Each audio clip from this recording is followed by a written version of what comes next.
Je pleure pas parce que je suis triste ou non, bien au contraire. J'ai des larmes qui coulent parce qu'en fait, je me rends compte à quel point notre Dieu nous aime. Et j'ai vraiment envie, et je prie vraiment le Seigneur pour que, en partant d'ici, vous puissiez comprendre à quel point il vous aime. C'est pas juste des mots, c'est pas juste quelque chose qu'on doit entendre dans notre intelligence. C'est vraiment quelque chose qui doit entrer dans notre cœur, au plus profond. Vous savez, quand on parle de Réma, le logo, c'est je sais. Voilà, je sais. Souvent, on dit souvent, oui, je sais, je sais. L'homme, c'est tout.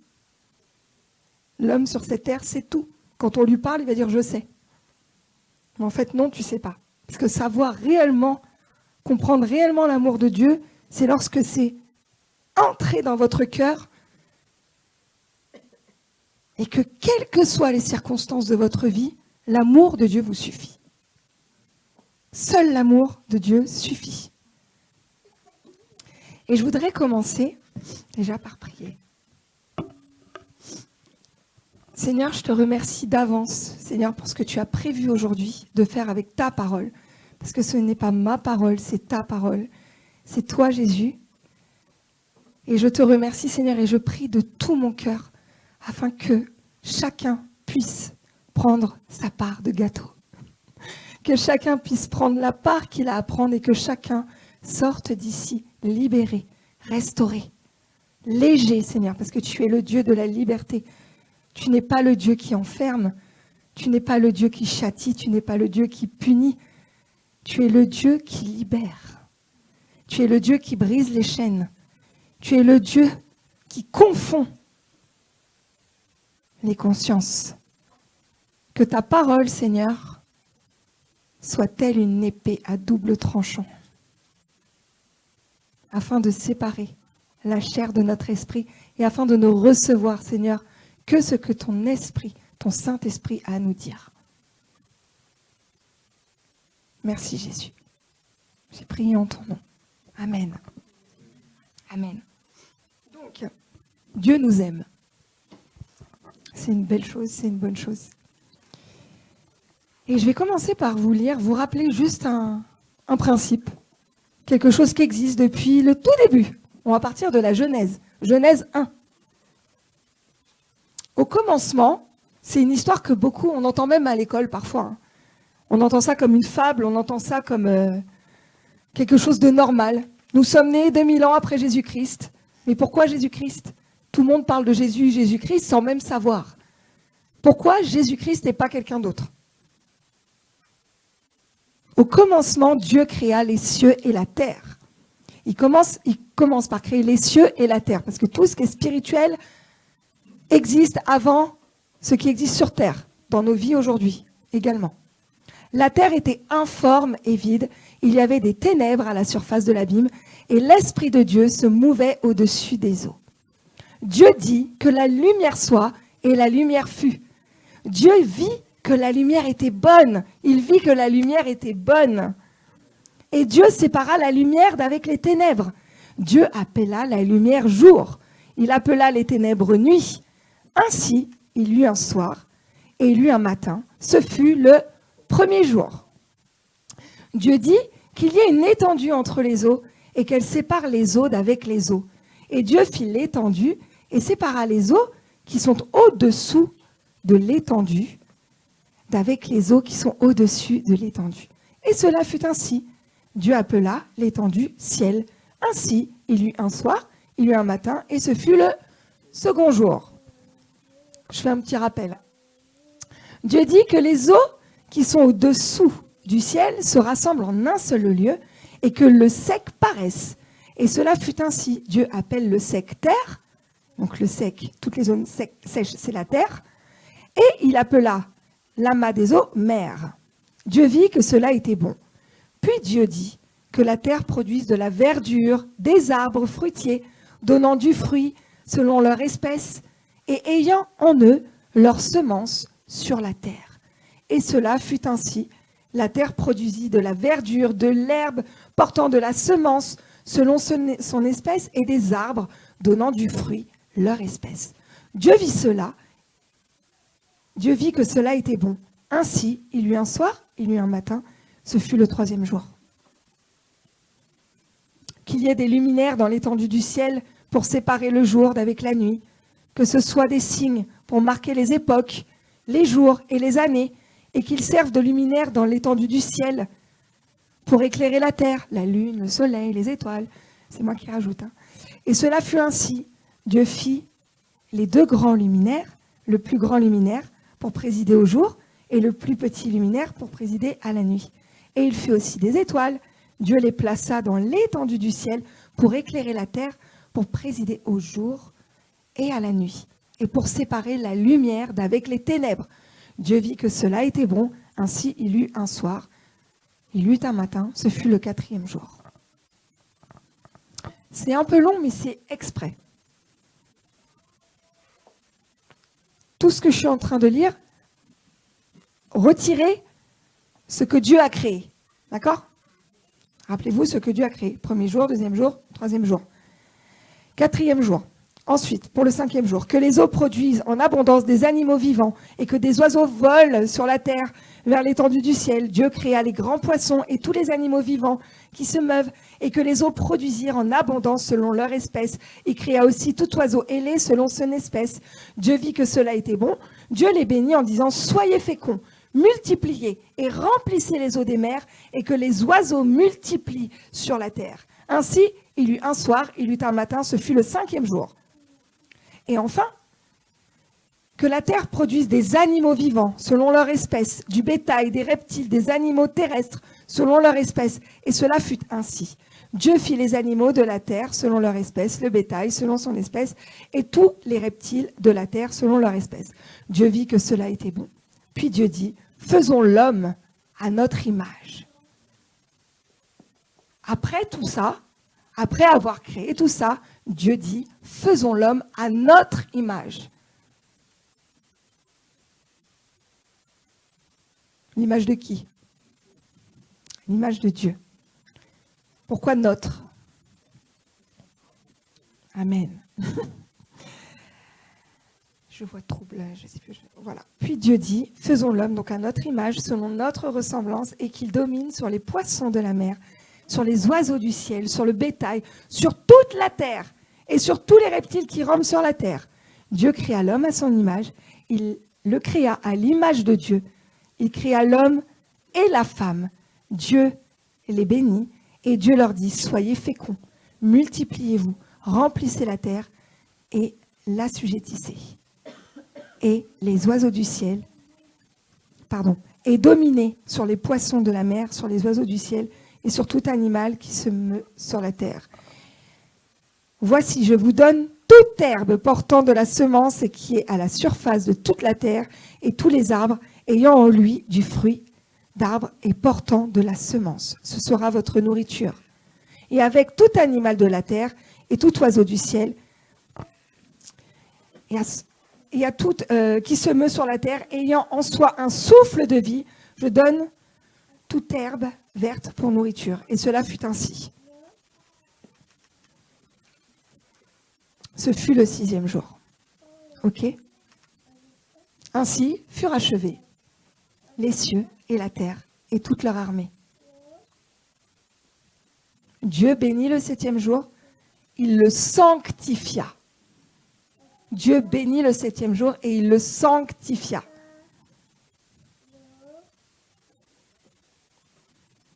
Et il se reposa au 7e jour. Dieu se repose au 7e jour. Après avoir tout créé, pour que vous puissiez vivre parfaitement sur cette terre. il a tout créé, il a tout prévu pour que vous puissiez vivre correctement, pour que vous ne manquiez de rien. Et il vous a donné autorité sur toute chose sur cette terre. C'est pas moi qui le dis, c'est la parole et ça le dit depuis le début, depuis le commencement. Il vous a tout donné. Et du coup, après cela, l'homme a été créé et il va où? Dans le jardin d'Éden. Le jardin d'Éden, c'est vraiment le paradis, tout est beau, tout est magnifique, on est dans la présence de Dieu, il n'y a pas de mal, il n'y a pas de maladie, c'est vraiment le royaume, c'est vraiment le most du most. Et donc, Adam et Ève vivaient une vie d'abondance. On appelle ça la vie Zoé. La vie Zoé, en fait, c'est la vie que Dieu vit, la plus haute forme de vie. La vie que Dieu vit, une vie au-dessus de la vie humaine. Et cette vie-là, la vie humaine que nous on vit, c'est une vie ordinaire, mais la vie de Dieu est une vie extraordinaire. Extraordinaire. Et cette vie, il vous la donne. Quand on est en Jésus-Christ, cette vie, il vous la donne. Cette vie, il vous l'a promis. Béni soit le Dieu et Père de notre Seigneur Jésus-Christ qui nous a bénis de toute bénédiction spirituelle dans les lieux célestes en Christ. Toutes les bénédictions existent. Il a tout créé. Aujourd'hui, en Jésus, lorsqu'on l'accepte, on doit aller attraper nos bénédictions parce qu'il a déjà tout créé. Seigneur. Et du coup, qu'est-ce qui a mené Adam et Ève à sortir Pourquoi Dieu les a mis en dehors du jardin d'Éden? Parce qu'ils ont désobéi, tout simplement. Comme nous pouvons désobéir dans notre vie de chrétien, parfois. Et la désobéissance, finalement, c'est quand tu te laisses séduire. La désobéissance, c'est l'orgueil.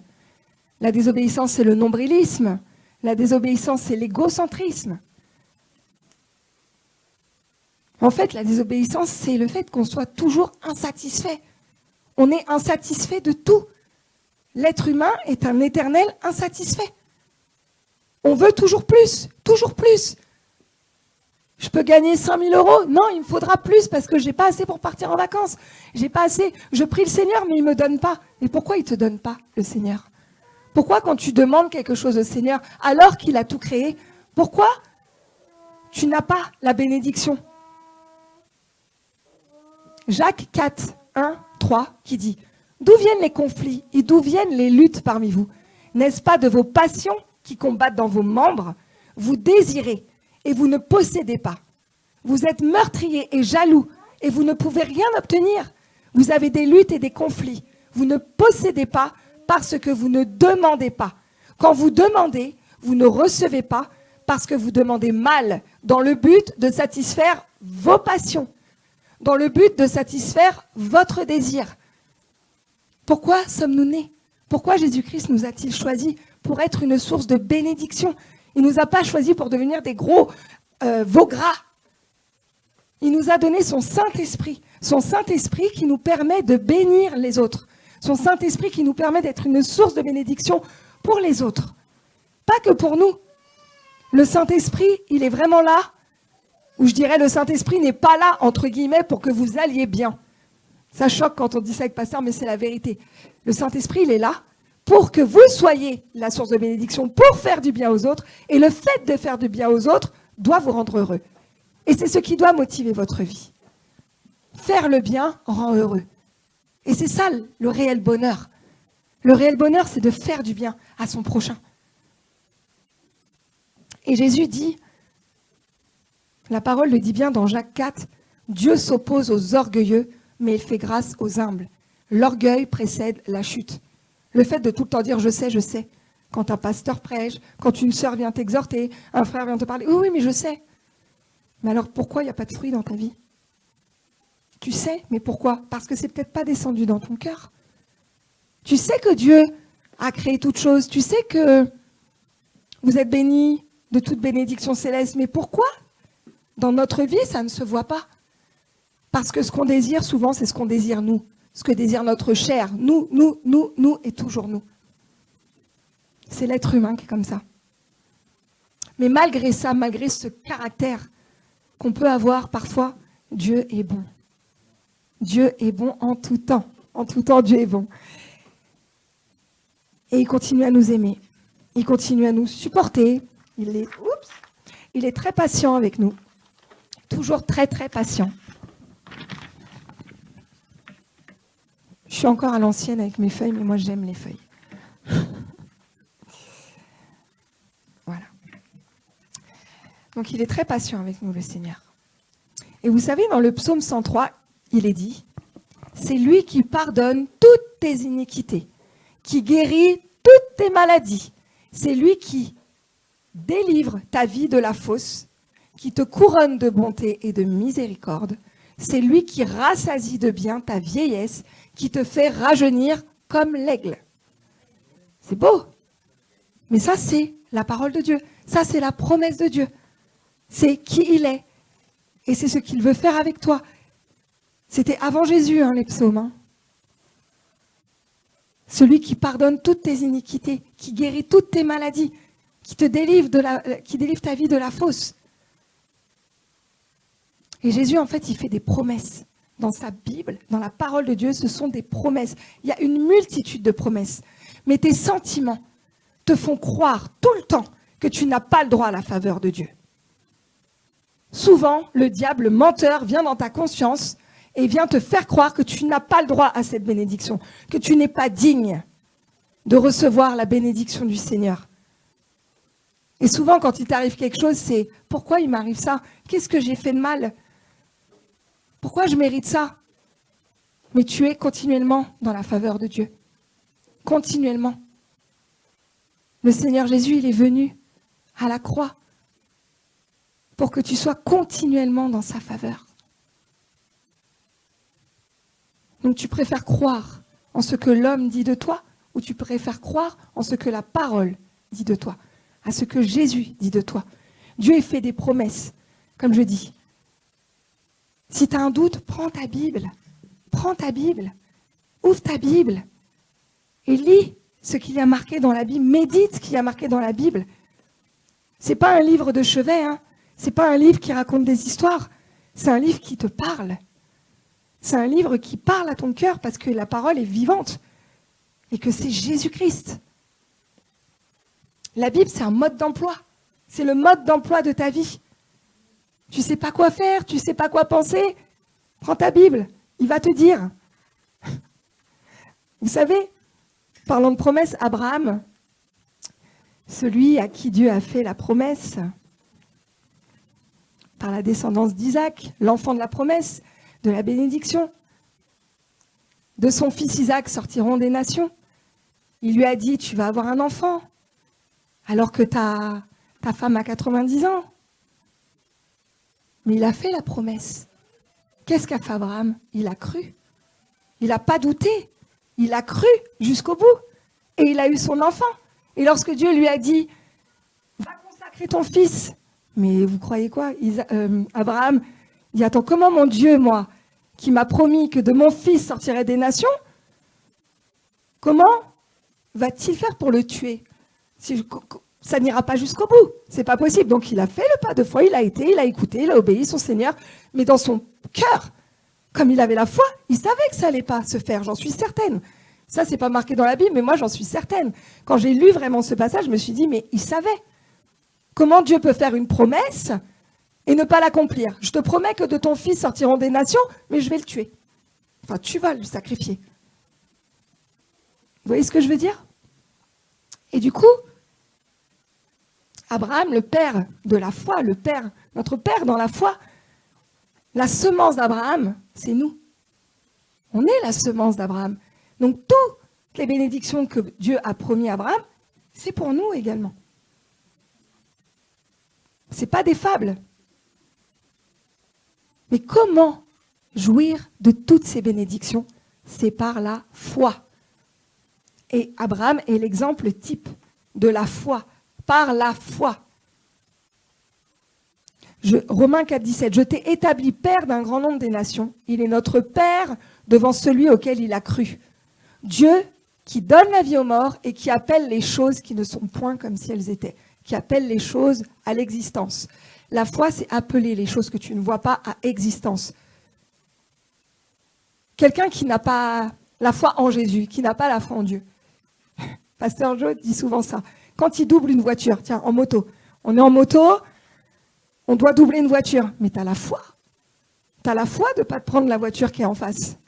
Donc tu y vas par foi, parce que tu crois en toi. Vous voyez, tout le monde a la foi. Mais tout le monde n'a pas la foi qui est un don de Dieu en Jésus. Mais la foi, c'est quelque chose. En fait, quand tu désires quelque chose ardemment dans ton cœur, que tu veux cette chose réellement, et que tu proclames de tout ton cœur, et que tu mets ta foi en marche, c'est là que ça marche. Parce que souvent, vous savez, on entend, oui, proclame, proclame, proclame, proclame.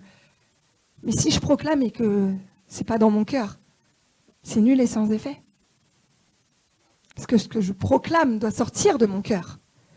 Oui, je suis guéri au nom de Jésus, mais j'y crois pas un seul instant. Je ne crois pas un seul instant que je suis guéri. Je doute au fond de moi que je suis guéri. La prière ne dépassera pas le plafond. Parce que la foi est la clé et la monnaie d'échange entre la terre et le ciel. Et c'est pour ça que Dieu nous a donné le don de foi. Ça vient de lui. Ça vient de lui. La foi, ça nous permet d'attraper nos bénédictions. Et la foi, c'est faire confiance en Dieu. Je ne peux pas dire j'ai la foi si je n'ai pas confiance en Dieu. Ce n'est pas possible. La foi, c'est avoir confiance en Dieu, confiance en sa parole. La foi, ça te permet de vivre. Ça te permet de vivre littéralement la vie Zoé sur cette terre. La vie en abondance sur cette terre. La vie en abondance, ce n'est pas que financier, hein. Ce n'est pas que pécunier. Hein. Non, la vie en abondance, c'est l'abondance de cœur, c'est l'abondance dans ma famille, c'est l'abondance dans mon amitié, c'est l'abondance dans mon travail, c'est l'abondance dans ma maison. C'est ça, la vie Zoé. Et rappelons-nous toujours que Dieu a tout accompli. Jésus à la croix a tout accompli. Tout accompli pour nous. Et la foi, ça ne doit pas être une lutte. On ne doit pas être en lutte quand on est dans la foi. Parce que la foi, c'est la liberté. La foi, c'est la liberté. Et comment sommes-nous arrivés à cette liberté ? Par le sacrifice de Jésus. Pour que nous soyons libres. Il s'est donné à la croix. Il est mort à la croix.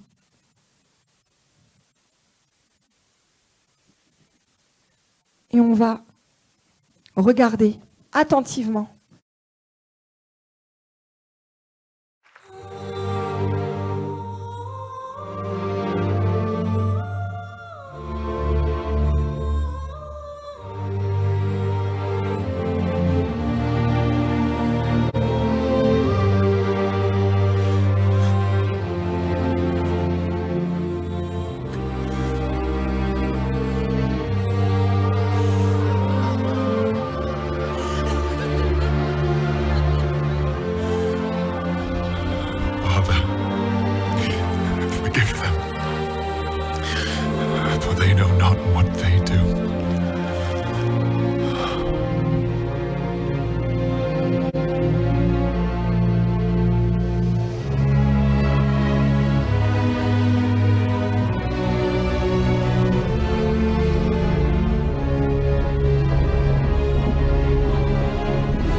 you forsaken me?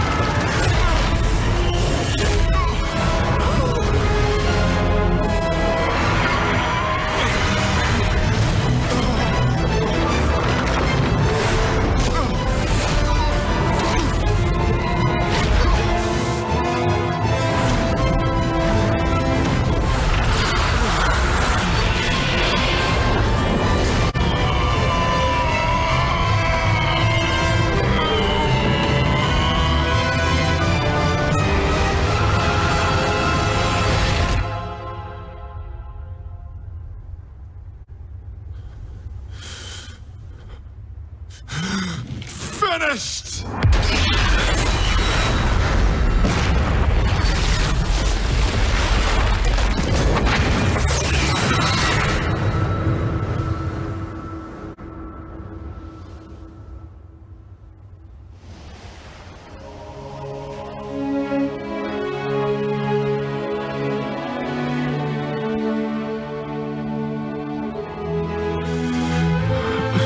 Father, to your hands I commit my spirit.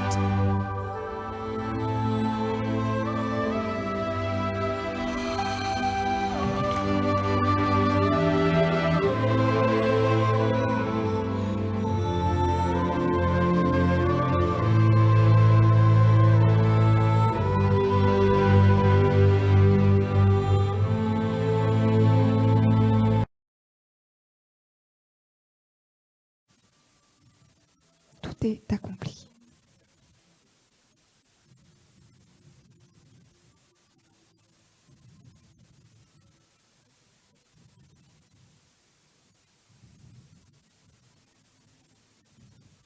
Merci Jésus. Alors quand on voit ça, ça fait un peu froid dans le dos. Et vous voyez Jésus, vous le voyez à la croix, là, vous le voyez à l'écran. Mais il est encore beau. Il est encore beau, Jésus, là, quand on le voit. Avec ses cheveux longs, on arrive à discerner son visage encore. Mais ça, c'est du fake. C'est pas du tout représentatif de la réalité. Mais pas du tout. Et je vais vous lire certains passages.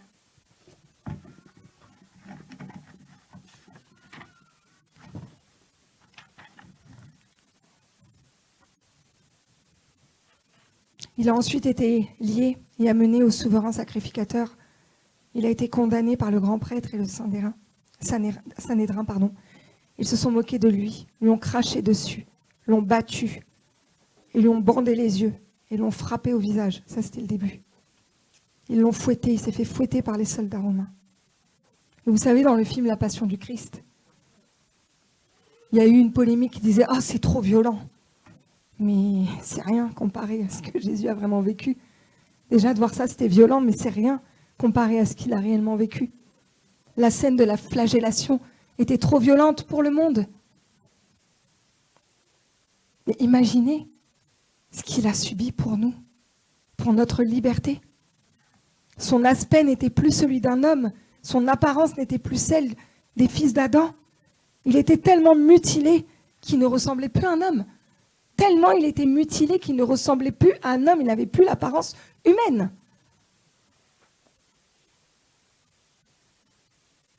C'est horrible.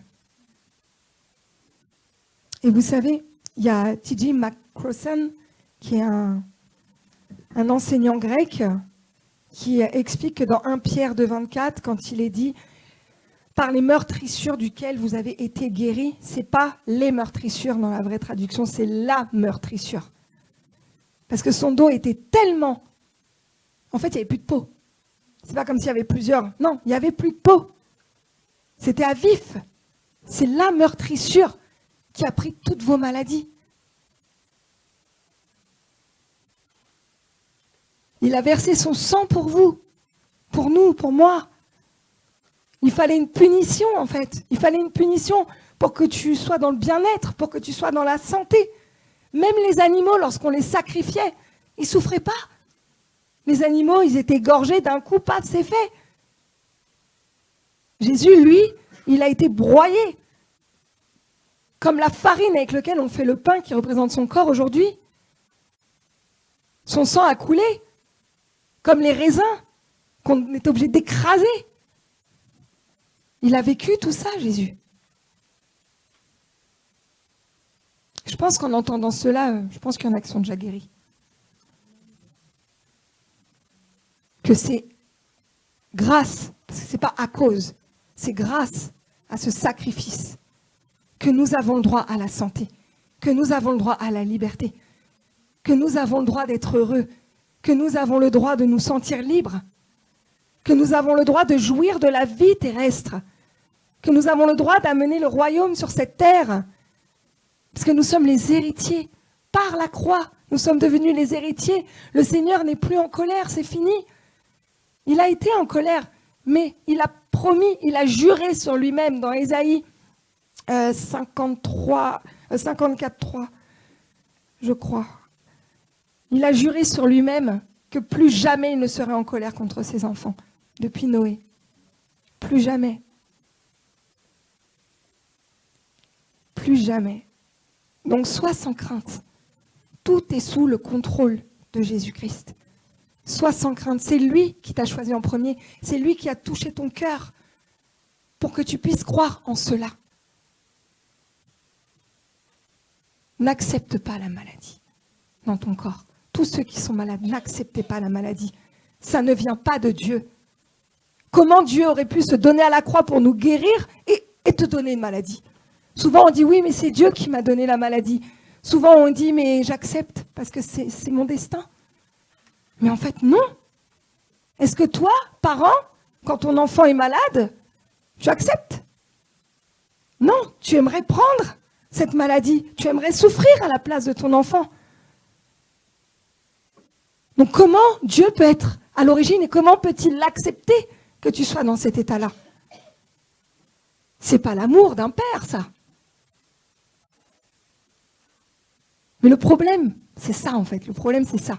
C'est qu'on n'arrive pas à discerner réellement ce qui a été fait à la croix. On englobe tout. Oui, Jésus a été à la croix parce que il a pardonné mes péchés. Oui, il a pardonné tes péchés par le sang qui a été versé. Mais c'est par les meurtrissures que tu es guéri. Et la parole le dit bien. Car celui qui mange et boit indignement, sans discerner le corps du Seigneur, mange et boit un jugement contre lui-même.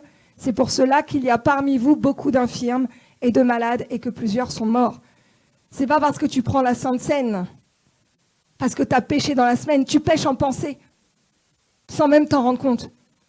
Là, c'est manger, boire indignement, sans prendre conscience de ce que tu es en train de faire, sans prendre conscience que tu es en train de manger le corps du Christ, sans prendre conscience.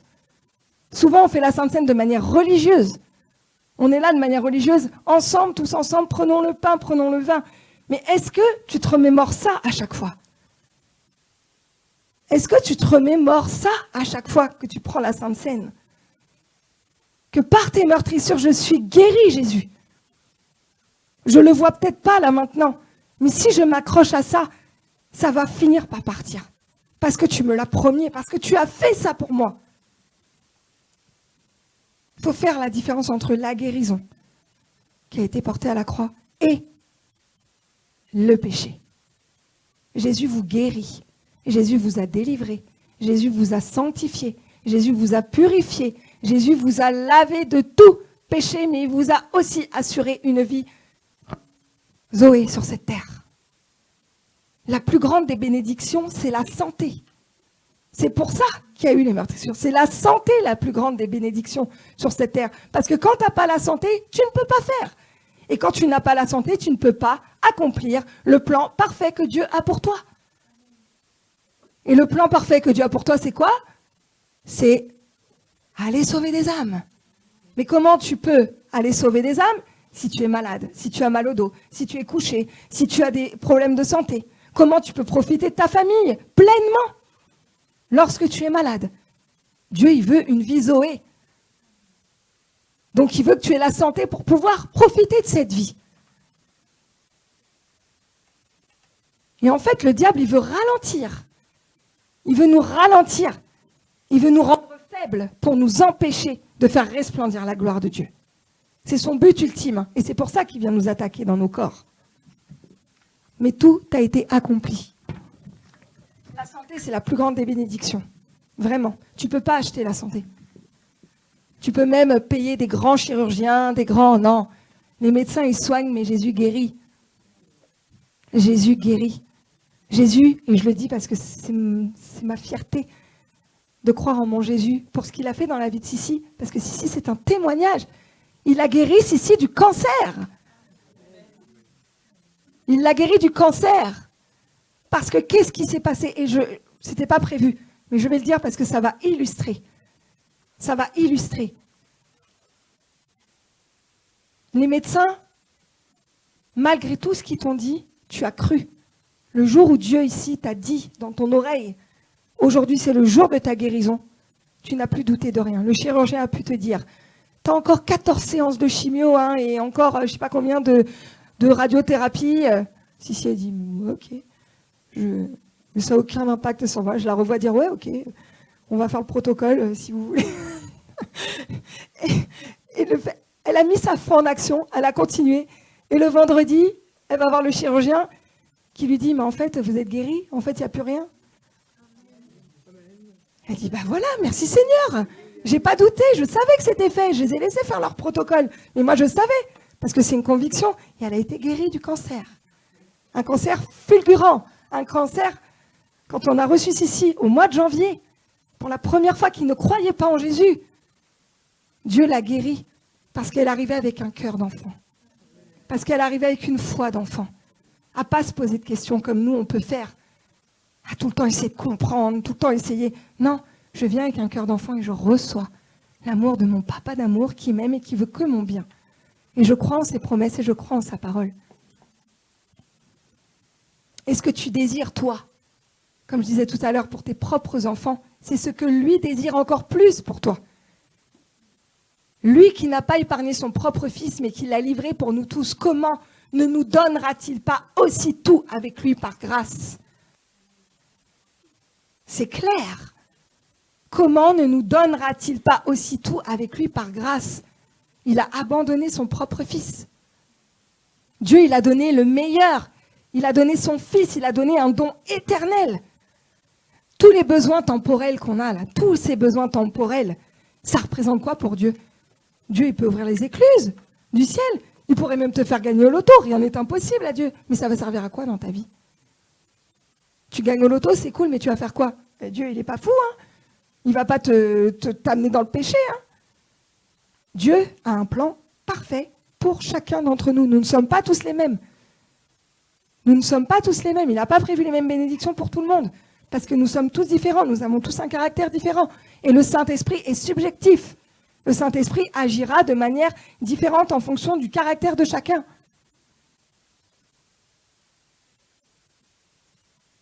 Aujourd'hui, tel il est, nous sommes dans ce monde.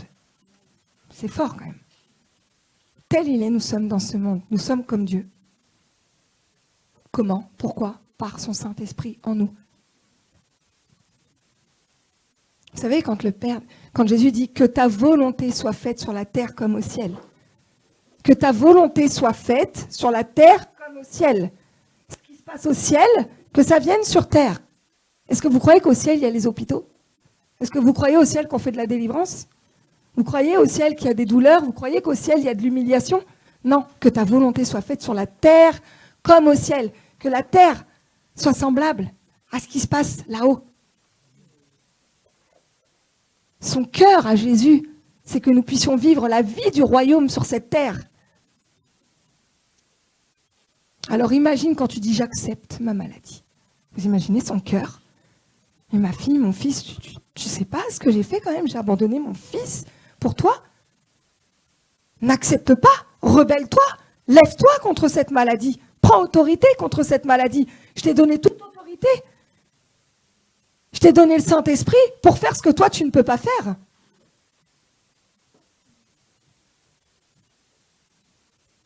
Si donc vous qui êtes mauvais, vous savez donner de bonnes choses à vos enfants, à combien plus forte raison votre Père qui est dans les cieux en donnera-t-il de bonnes à ceux qui le lui demandent? Donc Dieu, il se soucie de toi. Dieu, il veut prendre soin de toi. Dieu, il ne t'a pas oublié. C'est toi qui le mets de côté. Mais Dieu ne t'a pas oublié.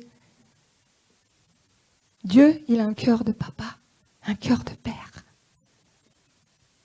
Donc vivez cette vie sur cette terre par le Saint-Esprit.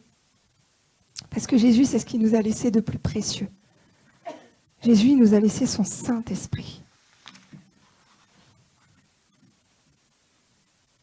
Et juste avant de parler du Saint-Esprit, je vais vous montrer ça. Certains connaissent cet exemple. La Ménorah, qui était dans le temple de Jérusalem, de Dieu. La Ménorah était dans le lieu, pas dans le lieu très saint, dans le lieu saint. Et aujourd'hui, ça représente la bénédiction de ta vie. C'est-à-dire que chaque branche, en fait, ça, la Ménorah était... la Ménorah, en fait, c'était des flammes. C'est un chandelier, d'accord? Et il y avait de l'huile dedans. Tant que l'huile était là, les flammes, ça brûlait. Et aujourd'hui, voilà, tu as la famille, tu as le travail, tu as la santé, tu as le couple. Voilà, tous les domaines de ta vie sont représentés là. Et dès lors que tu t'inquiètes, c'est comme si tu venais faire une pression sur le conduit de ta vie. Et du coup, la flamme s'éteint. C'est toi qui gères. C'est toi qui gères les bénédictions de ta vie. C'est pas Dieu. C'est toi parce qu'il t'a tout donné, tout pouvoir. Donc si je m'inquiète, si j'ai peur, si je suis angoissée, je serre ce conduit et ça empêche la grâce de couler. Je lâche, ça revient. Et c'est ça Dieu. Et c'est vraiment ça Dieu. Et vous savez, c'est normal d'avoir peur. C'est normal d'avoir de l'angoisse. C'est normal d'avoir des douleurs. C'est normal que ça arrive. Mais Dieu a permis cela. Pourquoi? Pour que vous puissiez mettre votre foi en action. Je mets ma foi en action et je libère. Vous voyez? Ça représente vraiment. Vous êtes au contrôle. Au contrôle. J'aime pas dire contrôle, mais vous gérez les bénédictions de votre vie. Et mon Dieu pourvoira à tous vos besoins, conformément à sa richesse, avec gloire en Jésus-Christ. Avec foi. N'aime pas Dieu que lorsqu'il te bénit. Ne prie pas le Seigneur que lorsqu'il te bénit. Dis-lui merci, évidemment. Mais prie-le même quand ça va pas. Adore-le, aime-le. Et quand ça va, encore plus. Toujours, on n'aime pas Dieu que parce qu'il nous bénit. On peut être là, comme faire le bougon et tout, et puis paf, une bénédiction. Hop, ça y est, je suis heureux. Non. Il nous a donné le fruit de l'esprit qui est la joie par son Saint-Esprit. Et vous savez, Jésus, c'est un gentleman, comme je le dis souvent. Et en fait, il te laisse le choix. Il te laisse le choix de croire qu'il te guérit, qu'il t'a guéri. Il te laisse le choix de croire qu'il t'a béni. Il te laisse le choix, en fait. Et il ne te forcera jamais à recevoir. Jamais. Parce que c'est à toi d'attraper. Lui, il ne te forcera jamais. Et c'est ton identité, la révélation de ton identité en Jésus. Et la grâce, c'est pas que la phrase « Dieu fait grâce ». Non, ça n'a rien à voir. La grâce, c'est immérité. Tout ce que Dieu a fait pour que tu puisses jouir d'une vie Zoé, c'est immérité. C'est pas parce que tu le mérites. Pas du tout. C'est par amour. Qui es-tu en Christ? Qui es-tu en Christ? N'êtes-vous pas à l'image de Dieu? Est-ce que vous avez réellement compris ce que ça signifiait, être à l'image de Dieu? Est-ce que vous avez réellement saisi dans votre cœur qui vous étiez en Jésus-Christ? Est-ce que vous l'avez vraiment saisi? Soyez acteurs dans la grâce de Dieu. Soyez acteurs dans sa grâce et non pas spectateurs à regarder votre vie défiler devant vous et à passer à côté, à perdre du temps. Dieu nous aime. Il nous aime. Et sa provision, elle sera toujours plus grande que ce que vous lui demandez. Parce qu'il donne toujours au-delà de nos espérances. Toujours. Toujours. Dès lors que tu es obéissant. Obéir, c'est-à-dire, obéir, c'est pas un dictateur, non, pas du tout, c'est dans l'amour. J'obéis à la parole. Je réjouis le cœur de mon Dieu et ma volonté est la sienne. Et mes désirs sont les siens et mon cœur est le sien. Et là, comment les écluses du ciel ne pourraient pas s'ouvrir sur ta tête? Est-ce que tu crois vraiment à ses promesses? Est-ce que tu fais vraiment confiance à Dieu? La parole, je vous ai dit, elle est vivante. La parole, c'est Jésus. La Bible, c'est Jésus-Christ. Médite la parole pour connaître ses promesses. C'est la base, comme je vous ai dit tout à l'heure. C'est le mode d'emploi. Voilà ce que Jésus a fait pour vous. Comme je l'ai dit, il était, il sera. Et il est à jamais fidèle. C'est toi qui changes, mais lui, il ne change pas. C'est tes émotions, c'est toi qui changes. Mais lui, il reste fidèle à toi, tout le temps. Voilà, c'est Ésaïe 54, 9, pour ce que j'ai dit tout à l'heure, que Dieu n'était plus en colère contre vous, qu'il avait juré par lui-même. Il veut que t'aimer. Il s'est réconcilié avec toi par le sacrifice de Jésus. Il s'est réconcilié avec le monde, parce que Jésus-Christ est venu pour sauver tout le monde. Il n'est pas venu pour sauver quelques-uns, il est venu pour sauver tout le monde, mais chacun a le choix. C'est encore une liberté. La grâce, c'est vraiment ce qui est au centre du cœur de Dieu.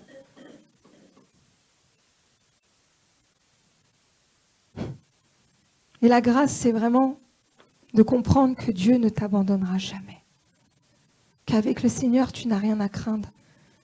C'est pas parce que là, aujourd'hui, tu pêches que le Seigneur ne t'aime plus.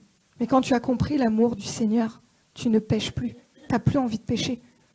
Quand tu comprends l'amour, quand tu vois ça, tu n'as plus envie de pécher. C'est pas possible, tu n'as plus envie. C'est ça la grâce. C'est le Saint-Esprit qui vient te convaincre d'arrêter de pécher. C'est pas toi par tes propres efforts qui va arrêter de pécher parce que tu replongeras. Mais c'est la transformation de l'intérieur vers l'extérieur. Par le Saint-Esprit. Jésus, il savait très bien que dans ce monde, on allait se faire attaquer. Il savait très bien tout ça. Il savait que la maladie, ça allait être vraiment l'arme fatale du diable pour nos corps, pour nos vies. Il savait. Et c'est pour ça qu'il a envoyé qui? Le Saint-Esprit. Jean 16, 7. Cependant, je vous dis la vérité. Il vous est avantageux que je m'en aille. Car si je ne m'en vais pas, le consolateur ne viendra pas vers vous. Mais si je m'en vais, je vous l'enverrai. Saint-Esprit. Donc aujourd'hui, le Seigneur Jésus est à la droite du Père. Et il nous a laissé son Saint-Esprit. Et c'est le Saint-Esprit qui est avec nous sur terre. Jean 16, 13. Quand le consolateur sera venu, l'Esprit de vérité. Le consolateur, c'est donc l'Esprit de vérité. Qui est vérité? Jésus. Il vous conduira dans toute la vérité. Car il ne parlera pas de lui-même, mais il dira tout ce qu'il aura entendu et il vous annoncera les choses à venir. Et enfin, Jean 14, 12, en vérité, je vous le dis, celui qui croit en moi fera aussi les œuvres que je fais, et il en fera de plus grandes, parce que je m'en vais au Père. Comment pouvons-nous faire des choses plus grandes que Jésus? Par son Saint-Esprit. Pourquoi plus nombreuses? Parce que déjà la Bible ne pouvait pas contenir tous les miracles de Jésus. Mais pourquoi plus nombreux? Parce que nous sommes plus nombreux. Jésus était seul. Jésus voyageait, marchait, mais il était seul. Aujourd'hui, on est une multitude à avoir le Saint-Esprit. Et c'est pour ça qu'on fera de plus grandes choses que lui. Parce que nous sommes un corps, mais un corps qui individuellement peut faire quelque chose. Individuellement, je suis les mains de Dieu, je suis les bras de Dieu, je suis la bouche de Dieu sur cette terre, par le Saint-Esprit qui m'a laissé gracieusement. Gracieusement. Le Seigneur, il attend une chose, c'est que tu accomplisses. En fait, c'est qu'il puisse accomplir, les choses par ta foi. Seulement, je l'ai déjà. Vous l'avez déjà. Tout ce que vous devez avoir, vous l'avez déjà. Tout ce qui doit se manifester, vous l'avez déjà. Par la foi, j'ai tout. Par la foi, j'ai tout. En Christ, je suis vainqueur. Et en fait, j'ai même envie de dire, arrêtons de demander. Puisqu'on a déjà tout. Remercions parce qu'on l'a déjà. Remercions par la foi parce qu'on l'a déjà. Je remercie pour ce que j'ai déjà. Oups. Donc active-toi. Ne reste pas posé là, sur ta chaise, chez toi, dans ton canapé, à attendre. David, hier, qui parlait du paralytique, qui s'est levé. Il a dit, moi, j'ai fait comme le paralytique, j'ai pris mon lit et hop, je suis parti. Parce qu'à un moment donné, il faut que je me mette en marche. Parce que Dieu ne le fera pas pour moi. Donc à un moment donné, je me mets en marche. Je m'active, je ne reste pas posé là. Vous êtes des acteurs. Vous êtes des acteurs. Dieu est en vous par son Saint-Esprit. Je radote, je me répète, mais c'est pour que ça rentre bien. Dieu est en vous par son Saint-Esprit. Vous avez en vous la puissance du ressuscité. Celui qui a ressuscité Jésus, vit en vous. Donc la balle, elle est dans votre camp aujourd'hui. Elle est dans votre camp. Et croyez, quand vous remerciez le Seigneur pour quelque chose, croyez jusqu'à voir la manifestation de cette chose-là. Si j'ai un doute, je chasse ce doute de ma tête, parce que ce doute ne vient pas de toi, Jésus. Ta promesse dit ça, et je proclame, et je proclame. Vous vous rappelez les phrases que je vous ai données la dernière fois à la réunion de prière? C'est ma sœur Betty qui m'a donné ces phrases-là pour nous rappeler qui nous sommes en Christ. Ce qu'il a fait pour nous et ce qu'il fera. Toutes ces promesses qui parlent de nous pour nous montrer qui nous sommes en lui. Proclamez ça. Proclamez-le. Mettez-vous en marche. Le voleur ne vient pas. En fait, le voleur, la parole dit en Jean 10, 10, le voleur ne vient que pour voler, égorger et détruire. Mais Jésus dit, moi, je suis venu afin que les brebis aient la vie et qu'elle l'ait en abondance. Donc c'est bien beau de connaître les versets par cœur, de les répéter, Mais est-ce que tu le vis dans ton cœur?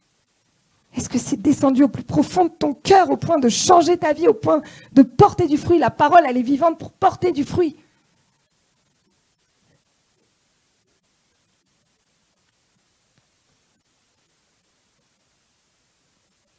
Jésus, il souhaite qu'une chose, et je vais finir par ça. Il souhaite que vous soyez, comme je l'ai dit, les témoins de cette merveilleuse nouvelle. Vous soyez les témoins, pas les spectateurs, les témoins. Je répète, et je dis ça tout le temps, le Saint-Esprit n'est pas fait pour décorer. Le Saint-Esprit n'est pas fait pour être en vous, pour rester en vous et que pour vous. Le Saint-Esprit est fait pour être diffusé. Acte 1:8, vous recevrez une puissance, le Saint-Esprit, survenant sur vous, et vous serez mes témoins à Jérusalem, dans toute la Judée, dans la Samarie et jusqu'aux extrémités de la terre. Donc ne vous laissez plus séduire par les mensonges du diable. Ne vous laissez plus séduire par ce qu'il dit de vous. Ne vous laissez plus séduire par la maladie, par tout ça. Ce ne sont que des mensonges. Vivez la vie de l'esprit. Si vous ne connaissez pas la vie de l'esprit, demandez au Seigneur et il va vous donner la vie de l'esprit. Il va vous montrer la vie de l'esprit. Et c'est le Saint-Esprit qui t'a révélé que tu avais la foi. Sans le Saint-Esprit, tu n'aurais pas su que tu avais la foi parce que la foi est un don de Dieu. Et c'est bien parce qu'il t'a choisi. Donc utilise-le. Jésus nous aime. Jésus nous aime. La parole dit, je t'aime d'un amour éternel. Donc c'est au-delà d'un amour inconditionnel, c'est un amour qui ne s'arrêtera jamais. Tout simplement. Donc Jésus t'aime, point barre. Et on passe à autre chose. Amen. Amen.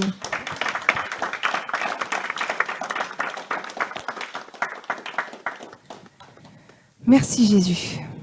Du coup, on va partager directement la Sainte Seine. On va faire ça tout de suite. Je vais laisser Pasteur prendre le relais. Et on aura, après cette Sainte Seine, on aura un moment de prière pour chacun. Pour ceux qui le souhaitent.